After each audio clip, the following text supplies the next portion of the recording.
Ginawa ko ng video yung about sa NCAP, and if you haven't seen it yet, if you're watching this on Facebook, nasa YouTube yon. Ginawa ko ng reaction yon, and I said that I love NCAP. I stand on what I said. Magbabago yon. I still love it. Though, may mga nag-comment na bakit daw hindi ko subukan sa Commonwealth or sa EDSA mag-ride para makita ko raw or maramdaman ko yung dulot nung NCAP na yan. Kung ginawa ko yung video na yon, hindi ko naman ginawa yon just to tell you guys yung discomfort na ibibigay ng NCAP sa mga nagmumotor specifically.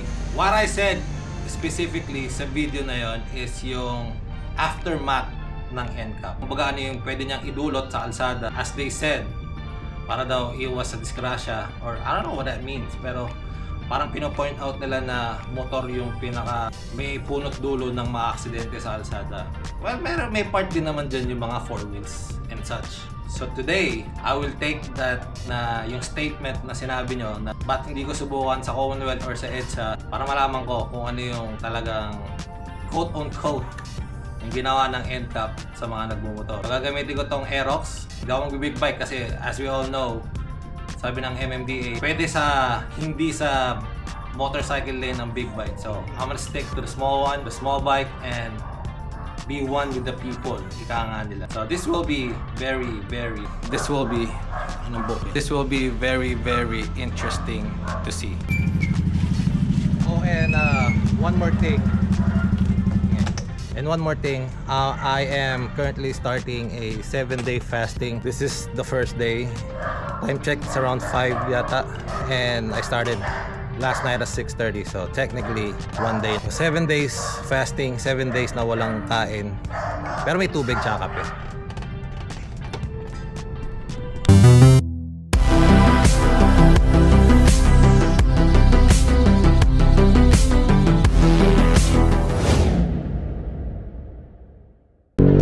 Okay.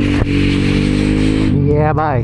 So I decided na mag-start ako rito sa may Pilcoa. Dito yung mainly start na Commonwealth. And right now, it's not looking really good. For full disclosure, this will be the first time na dadaan ako ng Commonwealth during rush hour. So right now, currently, it is 5:30 in the afternoon. And dito pa lang, wala pa ako sa Pilcoa, or wala pa ako sa Commonwealth God damn, dude. So dito pa lang. Okay. So what made me do this? Yung, oh shit, is it to prove a point or whatever? Or para sabihin na mali ang NCAP or whatever? Para sa akin kasi, no matter what, you may hate me sa mga motorcycle community dyan, I'm still pabor sa NCAP. Kahit maraming loophole yan na sinasabi nyo na hindi pa tama yung ganito, hindi pa tama yung gano'n, well, wala na tayong magagawa eh. You know what I mean? Nandyan na yan eh. Oh my God. Kahit ano namang sabihin mo na or dadaldal ka sa social media na ba't ganito? Hindi naman fair yung ganito. Oh my goodness, dude. Wala na eh, nakaset na eh. Kailangan mo na lang gawin, or isa na lang ang dapat mong gawin, that is to adapt to the situation. Well, it's not a situation, it's like I mentioned on my first video about NCAP. I'll learn how to adapt to it. Ikaw na lang mag-adjust kasi nag-adjust na yung gobyerno eh, di ba? Alam ko dati na nasabi na tong may NCAP na ganyan, pero binawi nila, di ba? Para pinostpone nila. So ito na naman, they rebooted it. So ito ang motorcycle lane dito sa Commonwealth. Wow! Puta na, nawala yung blue line. Before, without the NCAP, meron ng speed limit dito eh. So I'm assuming na may speed limit pa rin. We're strictly sticking to the motorcycle lane. Ito naman kasing video na to, base lang to sa mga comments nyo or sa mga napapanood ko with motorcycle riders na saying bumagal daw sila dito sa Commonwealth, sayang daw yung kita nila kasi nga may speed limit kasi, tapos strictly sa motorcycle lanes lang sila. So wala silang choice kundi sumunod sa daloy ng trapiko ng mga motor. Para naman, kumbaga, mas sympathize ko yung mga fellow riders natin saying na ganito dito sa Commonwealth, ganito. Kasi may difference. There's a difference of watching it on social media, them saying this, them saying that, to the fact na nasubukan mo na eh. Kapag masasabi mo na, oh, tama siya dito kasi nasubukan mo na eh. Whereas pag hindi mo pa nasubukan, tapos may sinabi isang rider, nagre-reklamo lang naman yan kasi ba't kasi nagmumotor pa eh, ganyan. So isa yun sa mga dahilan kung bakit gusto ko subukan to, just to be with one of the... And for the riders naman, kung ganun yung sinasabi nyo na, oh, bawas kita na yan kasi ito, may motorcycle lane lang, hindi kami pwedeng lumabas dun para magmabilis.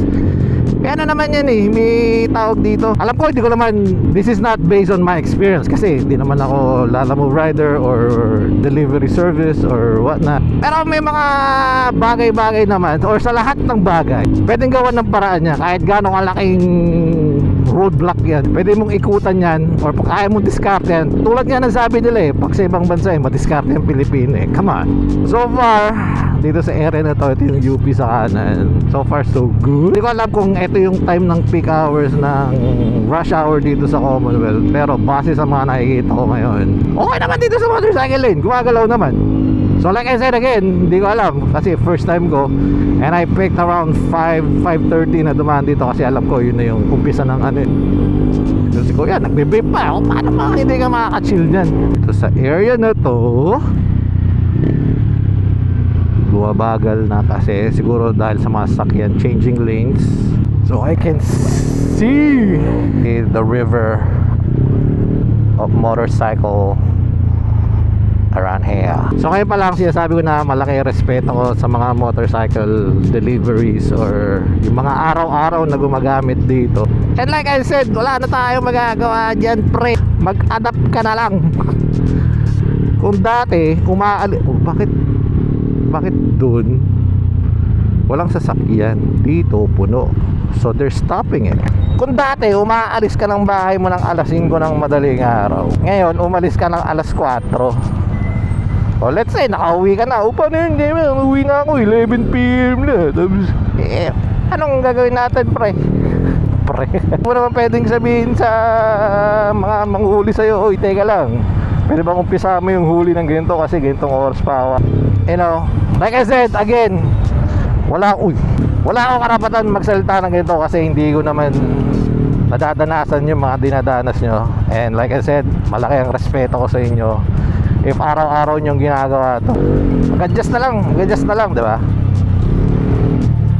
Wala na tayong magagawa dyan. Kahit sinong vlogger ang gumawa ng vlog na sasabi na mali yan, katangaan yan, wala rin, hindi rin makikinig yung mayan. Pero sana nga, dapat tama rin yung mga sabi ng mga ibang rider na dapat yung mga gumagawa ng batas, subukan nila muna yung batas na ipapasa nila. Tulad na itong motorcycle lane na to, dapat sinubukan muna nila. Sige nga, magra-ride nga muna ako, subukan ko mag-motorcycle lane, tingnan ko kung tama yung gagawin ko na yun. General naman talaga eh, bago ka mag-desisyon, make sure na subukan mo muna. I guess may mga choke points lang dito na doon nagta-traffic. Correct me if I'm wrong. Ako nagsasalita dito as, being expert dito sa lane na to or what not. Again, ulitin ko, I'm just merely experiencing this para makarelate ako sa mga sasabihin ng mga kapwa rider natin regarding this. Ewan ko kung NCAP pa rin yung pinag-uusapan ko. Well, I guess it is still about NCAP kasi di naman magagalito itong mga motorcycle rider natin, mga kapatid na to, o hindi dahil doon. Again, look at the bright side, makatipid ka ng gas kung ganyan na lang takbo mo. Pero nga lang, maraming oras ang mawawala sa'yo. Pero like I said again, there in every situation, crap, may paraan. So I guess EDSA mas malala kasi doon talagang ilang lanes lang doon. Tapos kasi Commonwealth medyo medyo maluwalas pa rito kasi ilang lanes to 100 lanes dito. You may agree to disagree or you may not agree with what I said regarding this topic. Imagine nga kung sa Manila ka pa tapos sa North Caloocan ka pa uuwi, kailangan mo na lang talaga tiisin. Pero malay natin, di ba? Hindi magtagal yung NCAP. And I'm pretty sure maraming nagdadasal para doon na hindi tumagal yung NCAP na. Pero I guess it's their way of disciplining or to enforce discipline sa kalsada. Ayoko kasi magkumpara sa ibang bansa eh. Hindi, unang-una sa lahat, hindi naman parehas ang infrastructure ng Pilipinas sa let's say America. Malayo eh. Hindi mo pwedeng ikumpara eh, na sabihin mo, oh itong ano na to, talagang handa to, Pilipinas. You just can't. All you gotta do is adjust. Yeah, okay. Alright. Hindi ko alam kung hanggang saan ako pupunta rito. Pero sige, diretso natin hanggang dun sa may rotonda dun sa may ano. Yung mga obstacles lang talaga for pero buti naman yung mga nag-change lane is dahan-dahan lang naman, hindi naman bara-bara na talagang change lane kagad. Yung mga na-encounter ko so far nagsi-signal light naman, and after nila mag-signal light they wait like 10-15 seconds before they merge to this lane just to go on the other side. So kudos to that. So kung tatanungin mo sarili mo, gumagana ba talaga yung NCAP? Or I mean, to the mere fact na baga sumusunod ba yung mga tao? Pumunta ka dito sa Commonwealth, makikita mo kung talagang gumagana. Mainly makikita mo sa mga motor. Kanina pa ako nakapila dito. Pero imagine mo kung umuulan, wala na makakahinto sa mga under the bridge, tuloy-tuloy ka na lang. Or imagine mo kung summer, mainit, medyo okay pa nga yung panahon kasi makulimlim, katatapos lang umulan kanina. Medyo may lamig. Okay, so just chillin'. Hindi mo rin pwedeng sabihin sa mga rider na pag dumakay sa Commonwealth kailangan chill lang kayo doon. Yung pag-iisip nyo kailangan chill lang. Hindi, kasi halos lahat ng mga dumadaan dito, itong mga nagmumotor, whole day na sila nagtatrabaho. So yung pagdating ng hapon, yung patience nila wala na. Alam ko yung ganung pakiramdam eh. Isang buong araw ka na kumakayod tapos ganito pa dadatnan mo. Mahirap mag-concentrate na maging mahinahon. Pero mahirap mo silang sabihan na cool ka lang pre. Mahirap eh. Maybe siguro ilipat nila yung motorcycle lane sa kaliwa. Good.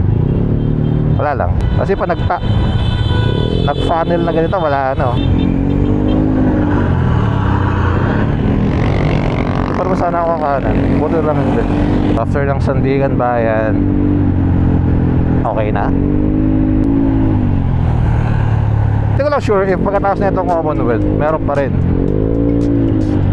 Not sure. Yeah, that's a lot of horns.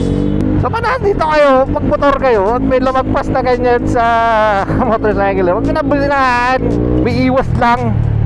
Pero sana, pag umiwas ka, pumunta rito, balik ka agad. Ito na yung ano eh, sabi ko kanina, cool ka lang, pre. So dito, pagdating dito, may motorcycle lane pa ba? Ba't sila nandun na? Okay, so dito na tayo magtatapos. Well, dito na magtatapos to kasi babalik na ako.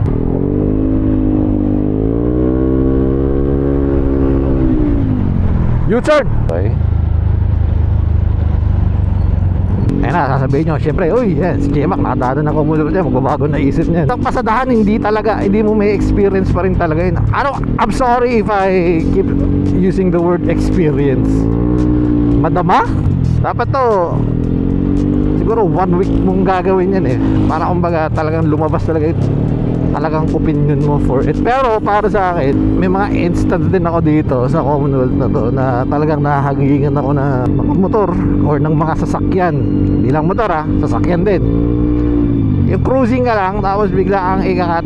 So yeah, hindi pa rin magbabago yung isip ko when I said I love NCAP. Sure, baka mamaya may huli na ako, di ko pa alam. Ano ba, ipapadala ba sa iyo yung letter na may huli ka ganito, or kailangan ikaw ang mag-check? There's still a lot of questions that I have regarding that when it comes to riding a motorcycle dito sa Metro Manila. Then i-emphasize ko ulit from what I said on first video, kung hindi nyo pa napapanood, nasa YouTube pala yun. Yung pagbabago sa kalsada is talagang mabibigla ka or mahirap tanggapin sa unang months, lalong lalo na when you think na dehado ka. Pero over time talagang you gotta learn how to live with it, deal with it, and then just say nag-iba na yung riding ko, good for me. Ang hirap kasi maglabas ng saloobin regarding that. Kasi on one hand, meron yung mga magagalit na uy, NCAP, pagkakita, ganun. And on the other hand, meron naman yung okay, tama yan, para kumbaga tumino lahat ng mga rider. If that's what it will take na tumino ang mga rider or mga driver or driver, I should say, sige, go for it. Ay, parang magmumotor, wag yung sabihin dehado tayo. You know what I'm saying? Apply din naman yan sa mga four wheels. Yun nga lang, medyo parang ang dami nating restriction. I'm starting to think na ginawa na ng NCAP na yan para sa mga motorsiklo.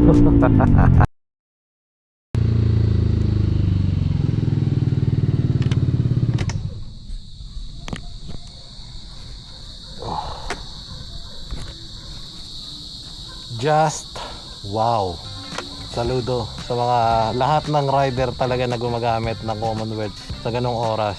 Hindi madali Kahit sabihin mong one time lang ako dadaan doon, I really felt kung ano yung talagang mararamdaman ng isang rider pag dumaan doon ng ganong oras. Kaya malaki ang ko sa inyo, respeto ko sa inyo. So kudos sa inyo. I keep saying this throughout the vlog.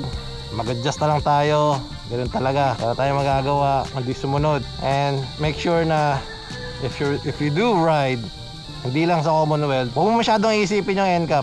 Kasi pag masyado mo inisip yun, kumbaga baka mas lalo may mangyari sa'yo sa kalsada. Knock on wood, wala naman sana. Kasi dapat pa nag-ride ka, kailangan yung full attention mo nasa kalsada.